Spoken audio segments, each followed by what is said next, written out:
Everybody, I'm Reverend Wendell Anthony, pastor Fellowship Chapel in Detroit, president Detroit branch NAACP. Let me certainly thank the mayor of the city of Detroit and all of those who have gathered here on this day as a collective display of unity for this unfortunate occasion by which we have assembled. Let me share this statement with you, and then I'm going to introduce the next speaker, Mary Barnes, CEO of General Motors Corporation. Today, our nation stands at a crossroad. One road leads forward towards justice and equity. Another road leads backwards towards injustice and inequality. I'm glad to be here today as we encourage our city and, quite frankly, cities around the nation to take the road towards justice and equity. This is a moment in history that we will never, ever know again.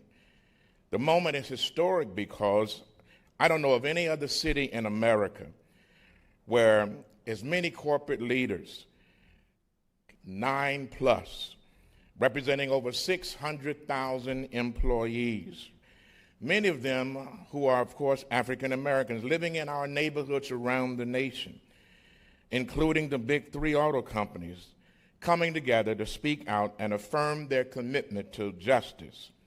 Justice in the enforcement of the law, justice and fairness of its application, and equity in its representation. As a result of the recent murders of Breonna Taylor in Kentucky, Ahmaud Arbery in Georgia, and most recently George Floyd in Minnesota, along with so many others, too many to be counted. Many taken too soon and much too tragically.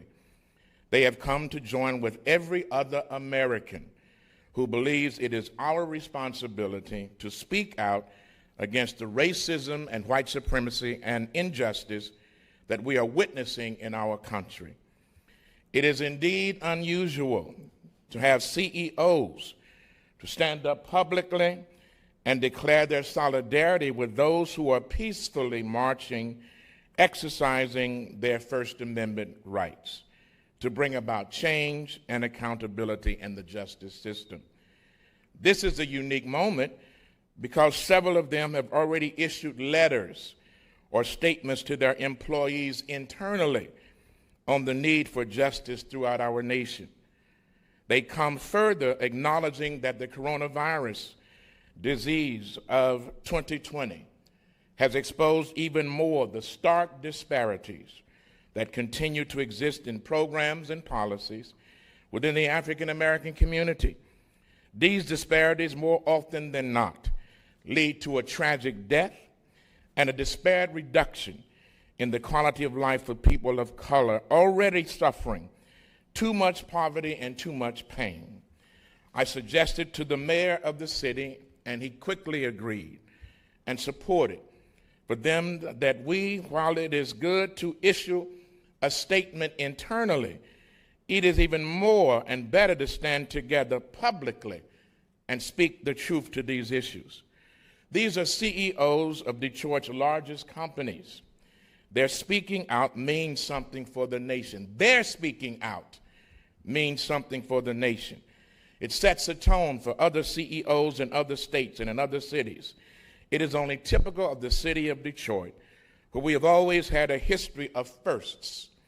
First with the auto industry, first with Motown, first with Dr. King's March of 1963 when he delivered his infamous I Have a Dream speech. Let us remember that it was more than just a speech. It was an idea. It was a workable plan for equity of opportunity throughout this land.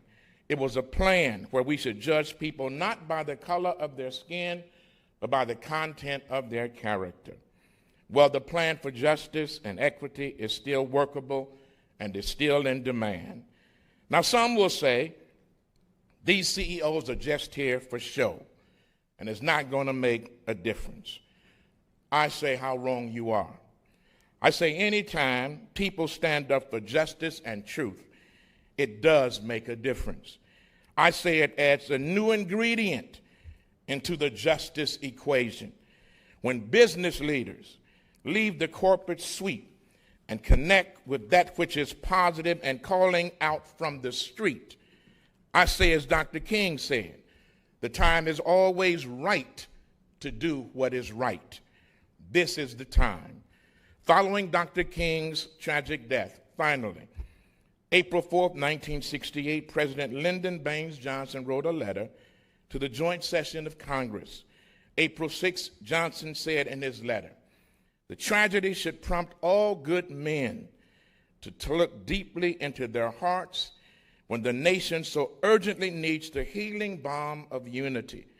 A brutal wound on our conscience forces upon all of us this question: what more can I do to achieve brotherhood and equality among all Americans?"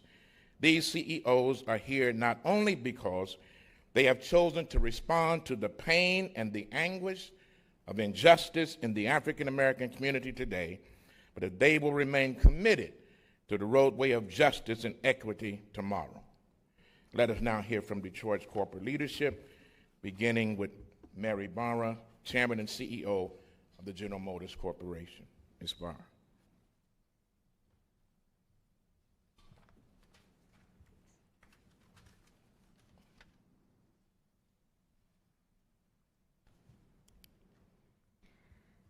Well, thank you, Reverend Anthony. Last week, I wrote a letter to the General Motors team. In it, I shared my thoughts about what is happening in the world today. And I received hundreds and hundreds of responses from employees, many with words of support, some with words of skepticism about whether things will really change, and others still with personal stories of how racism has impacted their lives. As a mother of two, these stories broke my heart.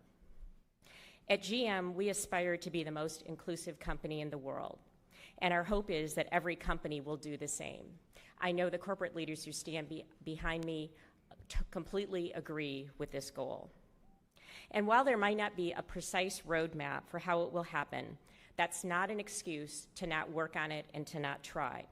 So inclusion will be our North Star. And every day we will take steps in service of our aspiration. And that is why I am so proud to be here today. Today I'm committing to you, as I did to the people of General Motors, that we will no longer allow the company to indulge of asking why. Today I'm committing that we will be a company focused on what. What can we do? What will we do? Like all the leaders here today, we want to be part of meaningful, deliberate change. We'll not allow ourselves the passivity of urging others to act. We will act. We commit to inclusion, and that means creating conditions where every single human who believes in inclusion is welcome within our walls. Where those conditions do not exist, we will bring forth the resources and the rigor to ensure they do. We know we're not perfect. Pretending to be is part of the problem. To any GM employees who have the courage to speak up, we will hear you. We unequivocally condemn intolerance, and that means racism, bigotry, discrimination, and any other form of named or unnamed hatred. When hatred exists within our house, we will root it out. To any GM employees who feel they cannot bring their full self to work, we will see you. We will stand up against injustice, and that means taking the risk of expressing unpopular or polarizing points of view, because complacency and complicity sit in the shadow of silence. To any GM employees who feel like we should leverage GM's voice, we will speak out. Today is an important moment for all of our organizations, and it starts with listening to each other and listening inside and outside the company.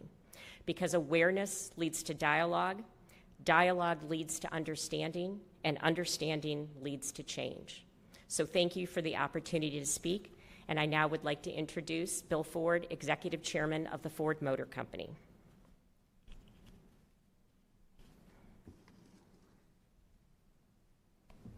Well, thank you, Mary. And thank you, Mary Duggan and Reverend Anthony, for pulling us all together today. My family's been part of the fabric of this community for generations. My great-grandfather, Henry Ford, started the Ford Motor Company 117 years ago in Detroit. It was one of the first employers in the country to offer Black Americans jobs in his facilities and to pay all races the same wage. And since then, my family has invested heavily in Detroit and believed in this community, even as others left. I'm proud of my own journey, which includes Ford Field, Corktown, the train station, as well as many community programs in support of this city and this community. I love this city. It's not just where we do business, it's our home. We should be proud of how far Detroit has come. But the recent tragic events remind us of how far we have yet to go. We're seeing outrage and real-time expression of years and years of collective pain, and this pain is felt deeply here in Detroit. Our community can't thrive if all members can't participate in its progress, and if some are excluded and targeted because of the color of their skin. There are no easy answers, and we aren't interested in superficial actions. This is our moment to lead and work together to effect real lasting change.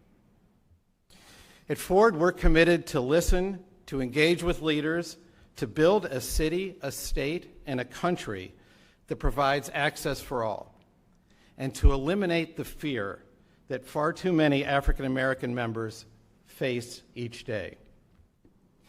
It would be easy to say that one person, one company, or even a group of companies can't make a difference, that the issues are too deep. But I don't believe that. I've seen what we can do in Detroit. Together, we must commit to change and build a community which embraces all of our children. Thank you, and now I'd like to introduce Mark Stewart, the COO of FCA North America. Mark, thank you. Thank you, Bill. And thank you, Mayor Duggan. Thank you, Reverend Anthony, for the opportunity to join this gathering and to stand together today as a business community, as a Detroit community, in the fight against racism and discrimination. I speak on behalf of the nearly 200,000 Fiat Chrysler Global family members, 36,000 right here in Southeast Michigan and in the city of Detroit, when I express our absolute deepest sorrow for the senseless death of George Floyd, and indeed for the many lives that have been lost in the scourge of racism that continues to blight our communities, both here and around the country. It's tragedy, it's injustice that's brought us here together today, and we mourn the loss of our brothers and sisters. Sadly, our society today has settled into somewhat sense of complacency, where there's tolerance and acceptance around social injustices. And I say to you today, no more. No more. Racism of any kind is divisive, it's ugly, and it brings about the worst of humanity. Today I'm talking to you as a leader, I'm talking to you as a person deeply disturbed by the recent events, and like many of you, the gamut of emotions running through all of us in reaction to what's happened in these last weeks. But today, instead of sadness or the pain, I feel strength. Strength from our communities. Strength from our conviction that we can bring about social change. We've got to continue to partner together, community leaders, business leaders, government, all of us, to find the solutions to shift our society and stand against racism, against violence. Personally and professionally, I stand for complete inclusion and celebrate diversity at my very core. And again, I speak for our leadership and our entire FCA family as I say that you have our collective commitment to be a part of the solution, to help lead the solution for racial justice. At FCA, we very proudly and very loudly represent a wide diversity of race, of creed, of beliefs, and that's why I'm so proud to be a part of the FCA family. I've seen my family harness their energies and passion to be a meaningful force for change, creating new job opportunities from the new plant we're building here in Detroit with 5,000 new jobs, education programs for our children, internships for our children, creating lots of new opportunities, including educating ourselves and educating our communities, and to stand with our communities to celebrate our cultural, our color, and our faith differences. Thank you to all my colleagues here today for bringing your commitment as well for us to help drive change. And thank you, Mayor, thank you, Reverend, for bringing us together again. I stand united with all of you as we commit to make a real and a lasting change, a lasting difference against the struggle of racism both here in the city and across the country. Detroit is a place I'm very proud to call my adopted family, my adopted home, and we will make a difference together. Thank you. I'd like to introduce Jay Farner from Quicken Loans. Jay. Thank you, Mark. Thank you, Mayor and Reverend, for having us here. This morning, I have the privilege of representing our more than 25,000 team members who love and stand by this city. As you all know, Dan Gilbert moved our offices here nearly 10 years ago because we're committed to the success of Detroit. Our connection to this city has never been stronger. I'd like to share a portion of a message that I sent to our team members this weekend because it highlights this commitment to the city and our need to ensure a strong and safe Detroit. As the CEO of the Rock family of companies, I am committed to ensuring our African American team members feel safe. More importantly, our team members need to continue being heard and feel comfortable expressing pain and frustration without fear of reprisal. What makes our family of companies amazing is its people and the varied life experiences they bring. In partnership with Trina Scott, our Chief Diversity Officer, and leaders across the family of companies, I immediately instituted an action plan to advance meaningful and lasting discussions and actions on race, police brutality, and inclusion. Our mandate remains clear: to ensure a safe environment where all can flourish and grow. I'd like to specifically speak to two portions of that action plan.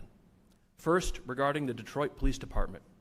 We are working together with Trina Scott, Chuck Wilson, our Chief Security Officer, to leverage our current relationships and increase our communications so that we can convey concerns, exchange ideas, and yes, hold each other accountable.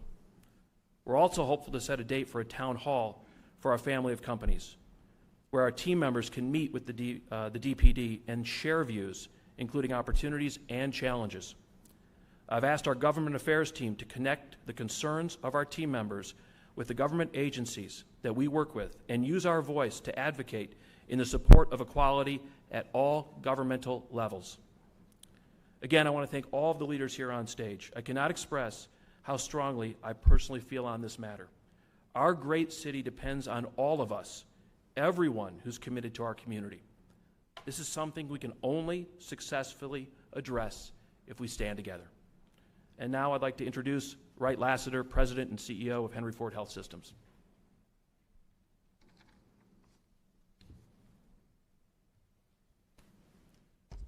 Good morning. It's my privilege to be here representing 35,000 team members at Henry Ford Health System and our more than 5,000 physicians that practice across southeastern Michigan. Mayor Duggan, it's my pleasure to stand here with you. Reverend Anthony, thank you for inspiring this event and causing us all to be here. To my business colleagues, I'd say thank you for standing in solidarity as we address the issues that are not just facing our country, but plaguing our country. As I think about coming here this morning, I've been reflecting on a lot of issues, as I think most of us have as leaders.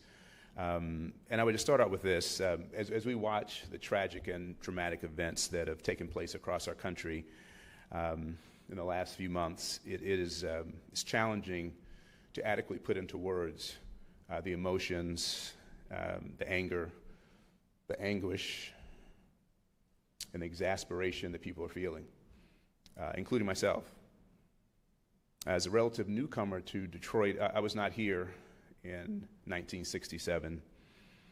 I didn't experience what this community experienced then. But as I look at TV and see what's happening in Detroit and in cities across this country, it harkens me back to my upbringing. You see, I was born in the segregated South. I grew up in Tuskegee, Alabama.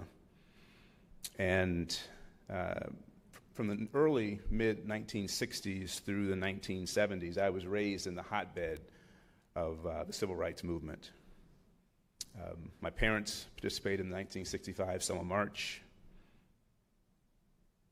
I had civil rights activists like Myrlie Evers in my living room chatting with my parents about the assassination of her husband in 1963.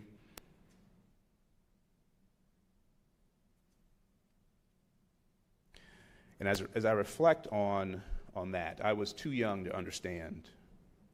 I was too young to understand what happened in 63 and 65 and 67 or in 68 with the assassination of Martin Luther King.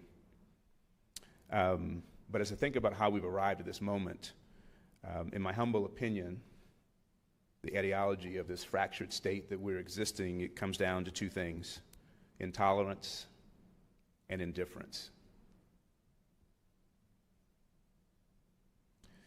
As the world's most diverse melting pot, we continue to struggle to lift ourselves from our troubled beginnings. The inescapable gravitational force that our history of slavery imparts upon our nation continues to sow seeds that are hurtful, that are insidious, and times are right in our face. With prejudice and injustice, intolerance in full view in the last couple of months with the deaths of Ahmaud Arbery, Breonna Taylor, and now George Floyd, I'm hopeful that appropriate justice will happen and that our nation will wrap these communities in our support and prayers. Yet I'm reminded of a quote from Martin Luther King sharing that a riot is a language of the unheard. In other words, what we're seeing in our communities are reflective of the fact that our nation is not listening. So at this moment, as we stand here, at times like these, we must all decide if we're going to stand silent and turn away from the fray, choosing comfort over progress, indifference, or will we summon the courage that exists in all of us when we're confronted with acts that violate our sense of dignity and humanity. Henry Ford Health System has 4 core values. 2 of them are compassion and respect. Those 2 values drive us.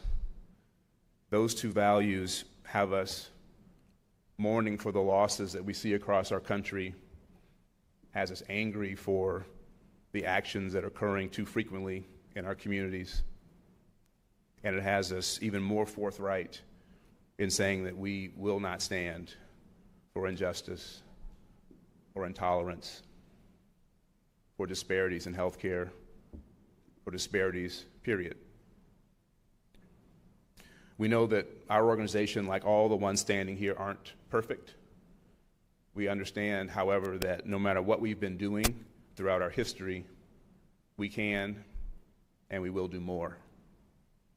I would leave you with a quote by Myrlie Evers Williams, where she says, "I've reached a point in my life where I understand the pain and the challenge, and my attitude is one of standing up with open arms to meet them all." Thank you. I now would like to introduce Chris Ilitch, President and CEO of Ilitch Holdings.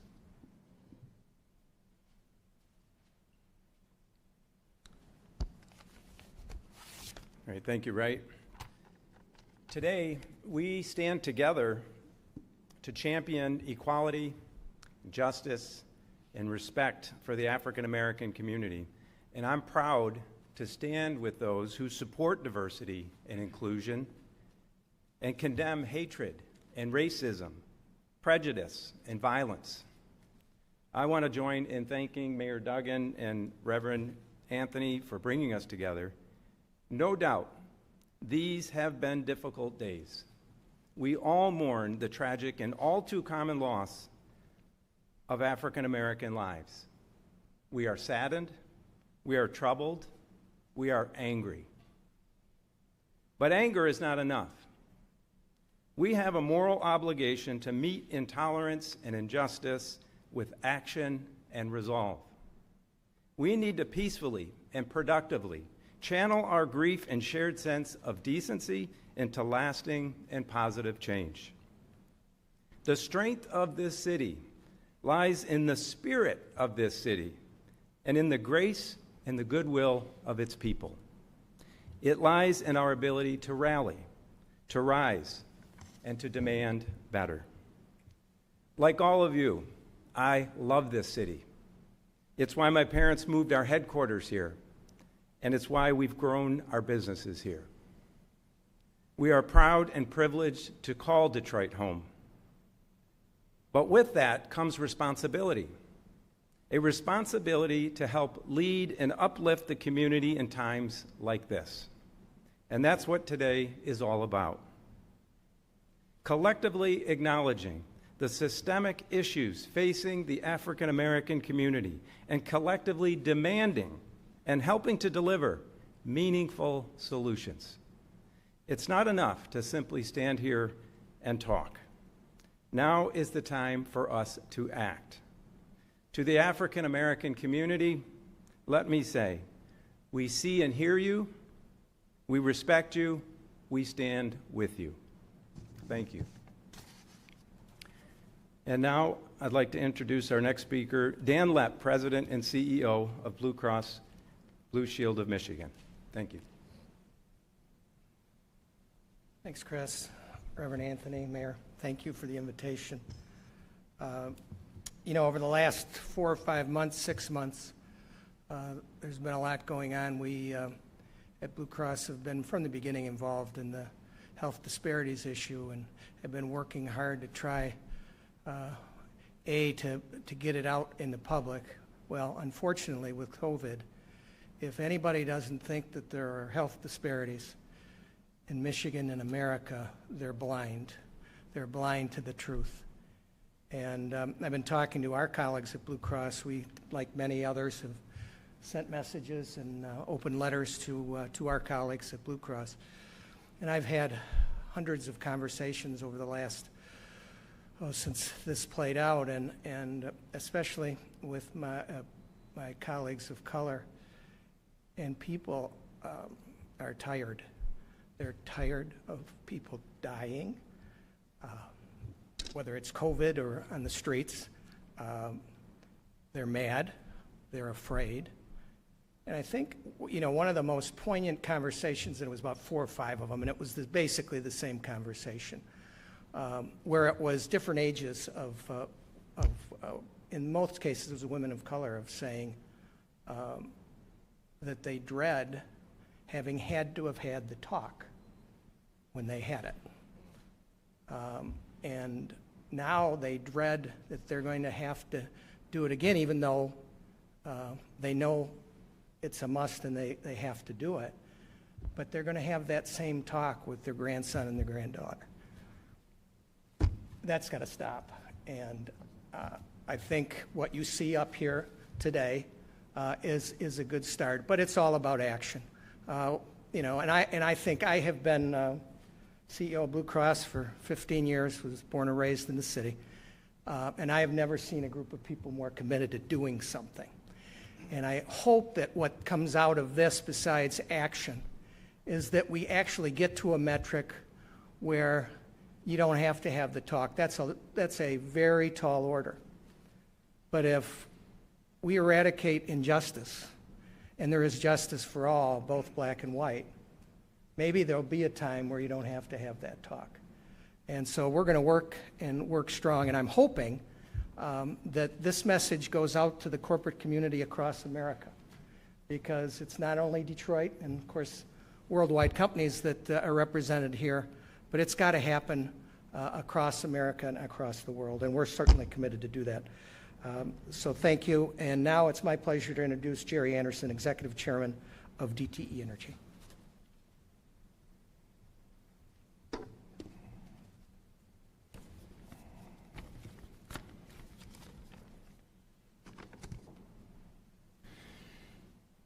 Well, thank you, Mr. Mayor and Reverend Anthony, for putting this together this morning. This is a very good thing. So we wrote to DTE's many thousand employees this weekend about the events of recent days that have occurred across our community and across our country. And what we heard in return, particularly from our African American employees, was pain and frustration and, frankly, just exhaustion with it all. And those feelings stem not only from the shameful death in Minneapolis and in Kentucky and in Georgia, but also stemmed from the intense impact of the coronavirus in our city over the past several months. And so many deaths and lives touched by deaths, and so many goodbyes that were never able to be properly said. And we know that this pain and this frustration and this exhaustion in the DTE African American community is mirrored across our city, across our state, and across our country. And so the first thing that I want to say is to DTE's African American community, but also to the African American citizens of Detroit, is that we stand with you in your pain and in your frustration and in your exhaustion.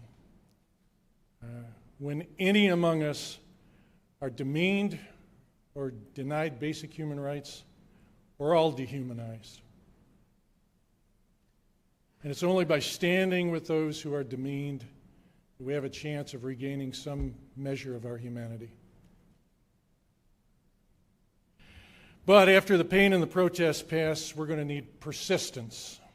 We're going to need persistence to see through practical, tangible changes. And I would be foolish to offer simple solutions to deep-seated issues. There are so many things that need to change. The creation of economic and educational opportunity chief among them. But we also need to persist in seeing through reforms in our criminal justice system and reforms where the police departments, which are so critical to the functioning of our communities, where those police departments have lost their way, we need to undertake reform. Now, the mayor has asked me to read 4 commitments that we have all jointly agreed to in the spirit of concrete, tangible change and persistence around those.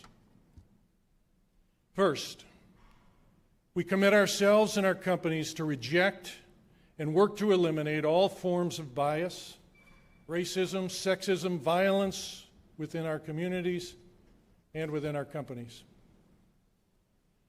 Second, we call upon the appropriate government officials to hold accountable all individuals involved with the deaths that have occurred. Every person must be held responsible and accountable for his or her actions. Third, we support the calls for an independent prosecution of those accused in order to demonstrate the fairness and eliminate any possibilities of conflicts in the course of this judicial process. And finally, fourth, we will invest in programs and policies that help to transform the disparities that exist within these communities as we remain partners in progress, both locally and nationally. And on the national stage, I would simply say that this is a time when we need the healing power of compassion, not discord, not bitterness, not partisanship. We all need to step forward with that compassion. Mr. Mayor, Reverend Anthony, thank you so much for allowing me to express some thoughts at this important time. Oh, Gary Torgo, yes, will be next.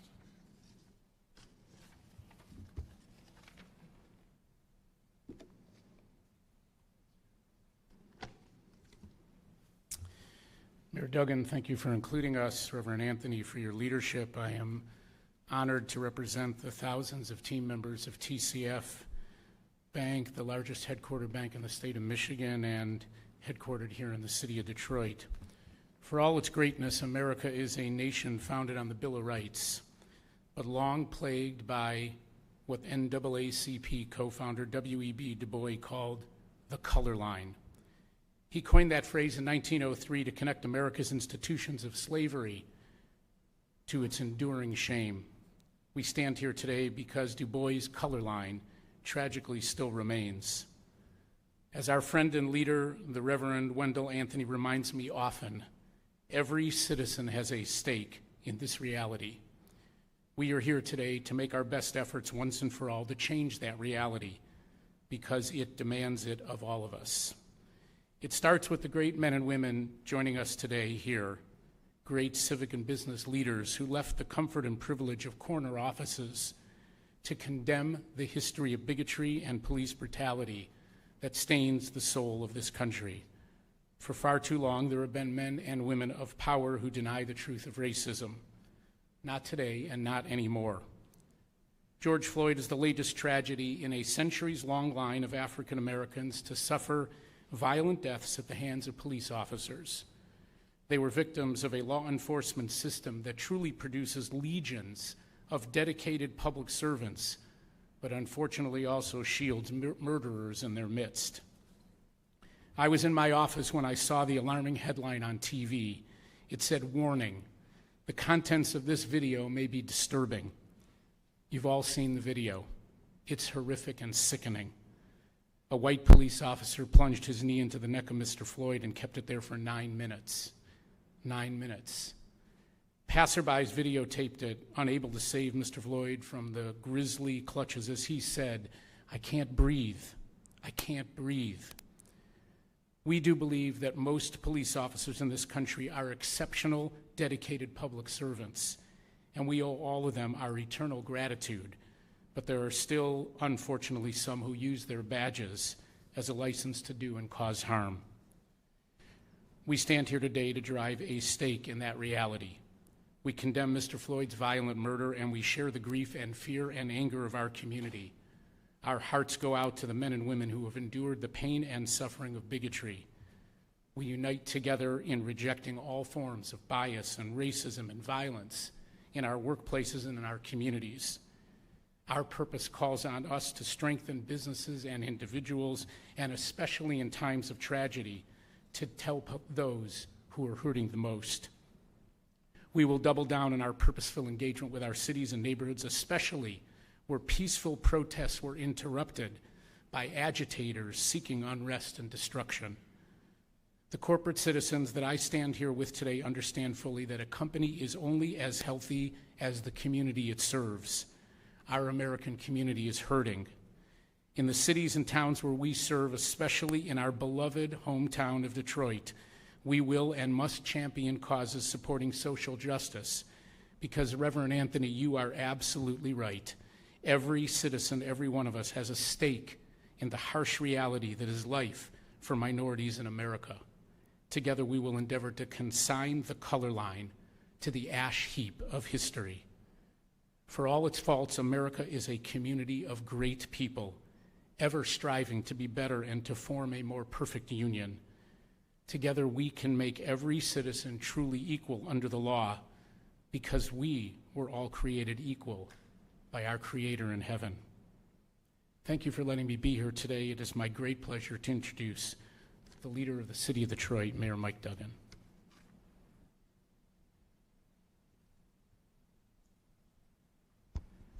Well, good morning. As Reverend Anthony and I reached out to these corporate citizens, there's been so much talk about what we can do, and what programs and what laws and what reforms. And they said, what do you want? And what Reverend Anthony and I said to him is, tomorrow, we want something that we rarely get in the corporate community. We want your voice. We don't want a vice president or a communications director. If you personally believe that the death of George Floyd was an inexcusable tragedy, it was a crime, it can't happen again, it's going on too long, we want your voice.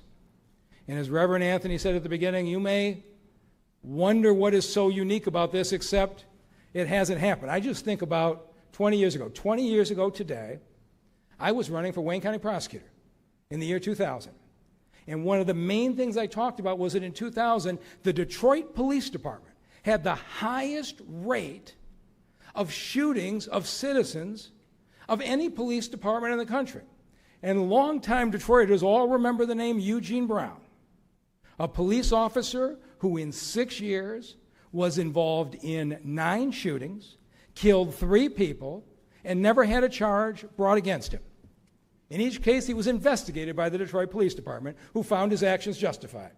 And I was appalled at this, and I had a lot of support in the business community, and I was running, I would say, this has to stop. They can't investigate themselves. When I'm prosecutor, the very first thing I'm going to do is appoint an independent division of the prosecutor's office that will go out to every single shooting scene. We will not let the police department do the investigation. We will do the investigation. We will oversee the evidence. We will handle the witnesses. We will decide to bring the charges. It made a lot of the cops mad. But when I was campaigning and I talked to the business leaders who were supporting me, and I would tell them how important this was, the reaction I got was a lot of skepticism. Are you really sure the people were innocent? That these cops shot? It wasn't their experience. And in this country, it wasn't just the business leaders. It was the indifference of white America to the mistreatment of African Americans in the hands of police officers that's created the deep and gaping wound in this country. It's happened over a long time. And when that officer put his knee down on George Floyd's neck, it ripped that scab off and it's bleeding. And now we have to face it. 20 years later, the Detroit Police Department is a very different place. Not just with what I did, but 10 years of federal government oversight, great leadership, and they've changed. And I tell you what else is different. There is a whole different generation of business leadership. At the time that companies were bailing out of this city, going to the suburbs or other states, the 9 people standing here, every one of them, moved jobs and investment into Detroit. They went against the trend. And what triggered this was yesterday morning, Reverend Wendell Anthony called me, and he said to me, I want to read you something. And he had a letter that Gary Torgel wrote. And he reads this to me, and he reads this letter, and he says, we demand the prosecution of every police officer complicit in this racist slaying, a hate crime. And the entire letter, you have to read it, is so powerful. And Reverend Anthony said to me, I never expected this type of socially conscious attack on racism and law enforcement to be written by a bank president. I mean, this is a different world.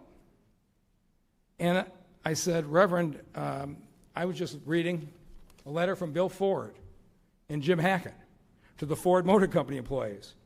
And here's what they said. They said, we cannot turn a blind eye to systematic racism.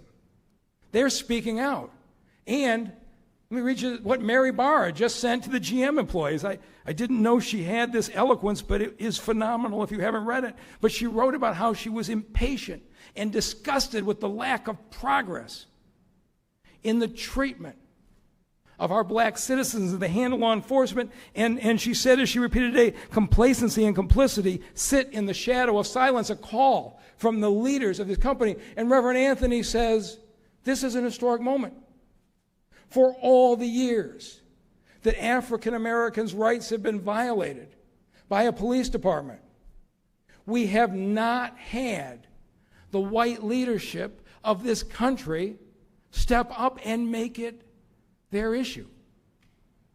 And what he said to me yesterday was, this is commendable that they are writing to their own folks, but America needs to hear this.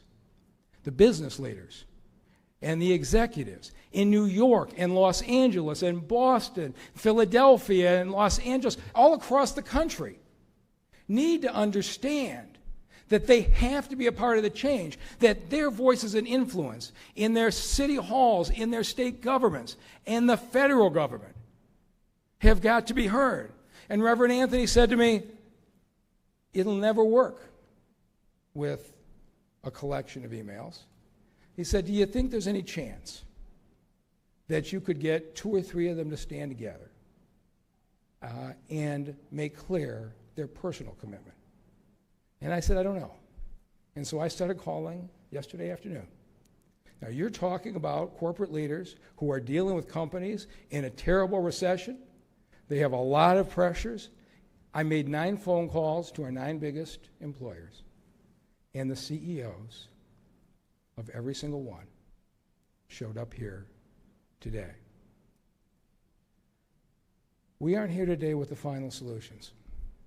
We're here today to say that the conditions of systemic racism in law enforcement will change when everybody joins the cause. And I hope we see the corporate leaders from the rest of America join them soon. And with that, I know everybody up here moved significant schedules to be here, but we'll have time to take 1 or 2 questions. Mayor Duggan, or Reverend Anthony, I'm out of Detroit Free Press. I think we've all been at gatherings like this where we hear some great speeches, some great proclamations. What's different about this? And Reverend Anthony, what have you seen that makes you believe that we won't be back here a year from now doing the same thing?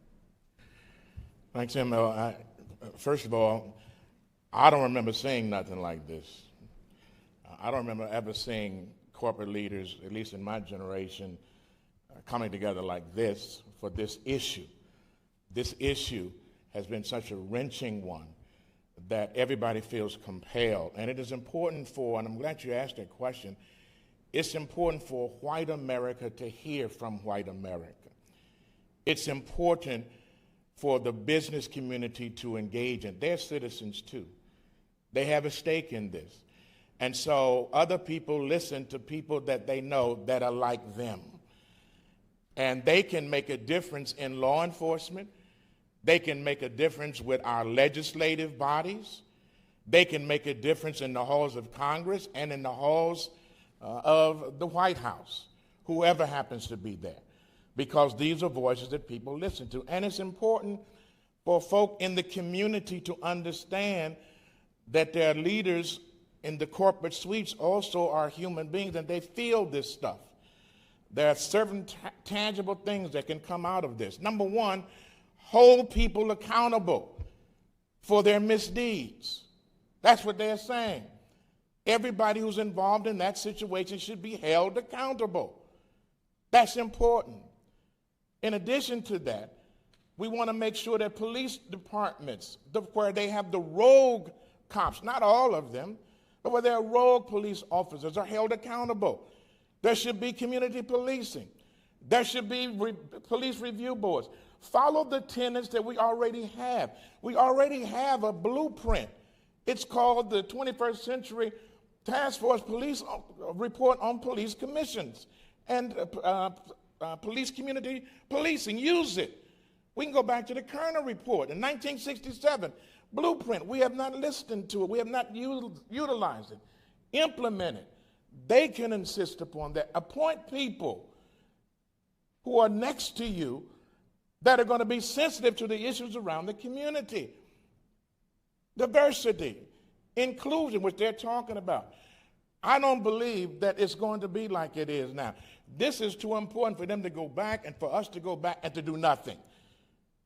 If that occurs, shame on us. Shame on us. Another generation, as Dan Lepp said, should not have to be telling their children, this is the way you act when you go outside and you encounter police.